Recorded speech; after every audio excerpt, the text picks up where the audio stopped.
이번 시간에는 우리 워크데이 그리고 텍스트 함수를 사용해서 문제를 같이 한번 풀어보도록 하겠습니다.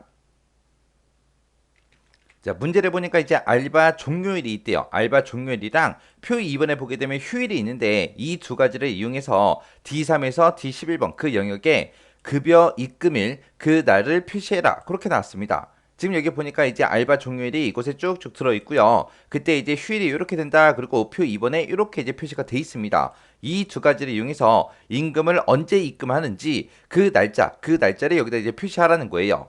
그때 급여 입금은 언제 하냐면은 알바 종료일에서 주말하고 휴일을 제외한 3일 후 날짜, 3일 뒤에 이제 급여를 입금하겠다. 그거예요. 그때 이제 우리가 워크데이라는 그 함수를 쓰면 되는데, 자, 일단은 워크데이 함수, 그거 함수 우리 생김새부터 보자고요. 워크데이라고 써주고 여기다 이제 시작하는 날짜, 시작 날짜를 우리가 찍어주고 그리고 일수 찍어주면 됩니다. 일수를 찍어주고 그 뒤에다가 이제 특정 휴일이 있으면 휴일 날짜를 우리가 지정해 주면 돼요.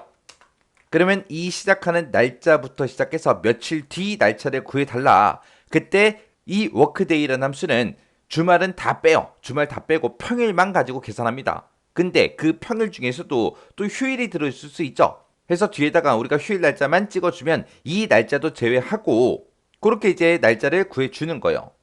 자, 그럼 이제 한번 써보자고요. 자, 여기다 는이라고 쓰고 우리 워크데이 하고 써주면 되겠죠. 해서 워크데이 하고 이렇게 써주고 알바 종료일부터 시작해서 며칠 뒤에 우리 급여 입금한대요. 3일 뒤에 급여를 입금한대요. 해서 3일 후 날짜를 구해달라. 그때 문제를 보게 되면 표 2번에 휴일이 있다 그랬죠. 휴일이 지금 요날하고 두 날 있다. 그렇게 써져 있습니다. 그래서 이 두 개의 날짜만 우리가 범위 지정해 주면 돼요. 그리고 나서 이제 그 뒤에서 가로 닫고 엔터를 땅 하고 눌러주면 됩니다. 그랬더니 5월 12일 하고 이렇게 이제 계산이 된대요. 그리고 나서 이제 우리가 채우기 엔드를 할 건데 우리가 채우기 엔드를 할 때 또 생각할 게 있죠. 변하면 되는 거, 변하면 안 되는 거. 우리 요 C3이요. C3이 알바 종료일이죠. 요 셀은 내가 첫 번째 칸 계산하니까 얘가 되는 거고 두 번째 칸 계산할 때는 얘가 돼야죠. 세 번째 칸을 계산할 때는 얘가 돼야 되고 네 번째 칸 계산할 때는 얘가 돼야 됩니다. 그렇게 해서 계속해서 변해야 돼요. 근데 지금 이 뒤에다 쓴 거 있죠. 이 뒤에다 쓴 주소요. 자, 이게 이제 휴일 날짜 잡아놓은 거잖아요. 내가 첫 번째 칸 계산할 때도 여기가 돼야 되고 두 번째 칸을 계산하든 세 번째 칸을 계산하든 네 번째를 계산하든 어떤 칸을 계산하든 간에 무조건 우리는 휴일을 이 두 날짜만 우리가 사용을 해야 돼요. 해서 이곳은 변한다 안 변한다 변하지 않더라. 해서 우리가 이곳을 F4번 눌러서 전체 달러를 이렇게 이제 붙여줘야 됩니다.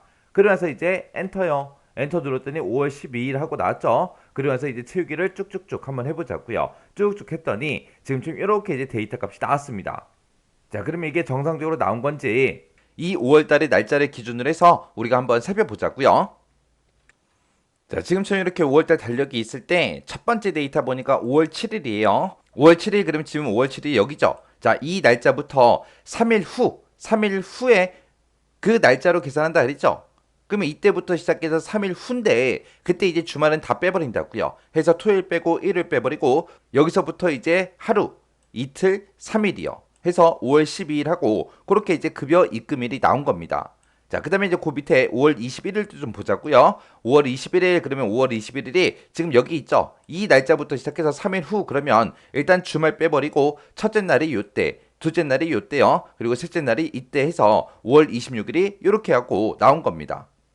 자, 그러면 이제 결과감 밖에 나왔죠.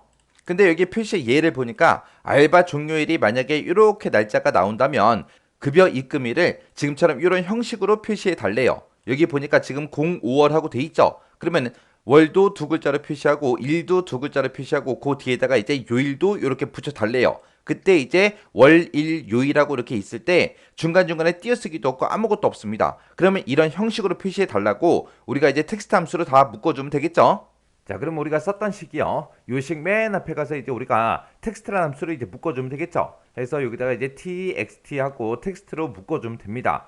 지금 이 날짜를 표시할 때 그때 이제 형식을 지정하겠다. 컴마 찍어주고요. 그 뒤에다가 이제 쌍따옴표를 묶어서 우리가 형식을 지정해주면 되겠죠. 그때 이제 월을 대신해주는 게 우리 M을 두 글자 써주면 되죠. 05월 하고 표시해야 되니까 M 두 번 써주고 그 뒤에다가 이제 월이라고 한글로 써주고요. 그리고 나서 이제 우리 일자에 해당하는 거, 일에 해당하는 게 DD요. 해서 DD1이라고 쓰고 그 뒤에다가 이제 요일을 수요일하고 이제 한글로 표시해야죠. 우리가 요일을 이제 한글로 표시하냐 영어로 표시하냐 거기에 따라 또 서식 코드가 달라지는 거죠. 지금은 이제 한글로 쓸 거니까 우리가 이제 A라는 글자를 쓰면 되는데 그때 이제 A를 이제 몇 번 쓰냐. 만약에 A를 땅땅땅 하고 이렇게 세 번 쓰잖아요. 세 번 쓰게 되면 월, 화, 수, 목, 금, 토, 일 하고 그렇게 이제 한 글자씩 그렇게 이제 표시를 해줘요. 근데 우리는 지금 수, 요, 일 하고 세 글자로 표현을 해야 되기 때문에 A를 네 번 써주면 됩니다.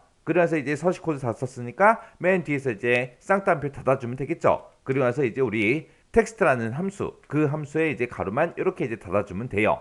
그러고 나서 이제 엔터요. 엔터 눌렀더니 지금처럼 표시 얘처럼 이렇게 이제 표시가 됐습니다. 그래서 이제 틀겐들만 쭉쭉쭉 해주면 되겠죠. 텍스트라는 함수에서 요일을 우리가 적용을 시킬 때 AAA를 쓰면 월요일부터 시작해서 일요일까지 지금처럼 이렇게 한 글자로 표시해주고 AAAA 하고 네 번을 쓰게 되면 월요일부터 시작해서 일요일까지 그렇게 이제 세 글자씩 표시해 줍니다.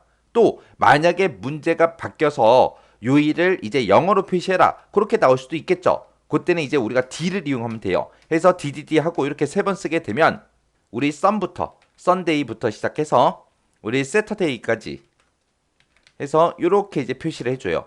세 글자씩 해서 이렇게 표시해주고 만약에 요일을 영어 풀스펠링으로 그렇게 표시하겠다라고 했을 때는 우리가 DDD 하고 네 번 써주면 돼요. 그러면 이제 우리 썬데이부터 시작해서 우리 세러데이까지 이렇게 이제 표시해 줍니다. 그래서 우리 요일에 관한 거 이렇게 이제 네 가지 있으니까 요 요일 서식도 같이 정확하게 기억하고 지나가셔야 돼요.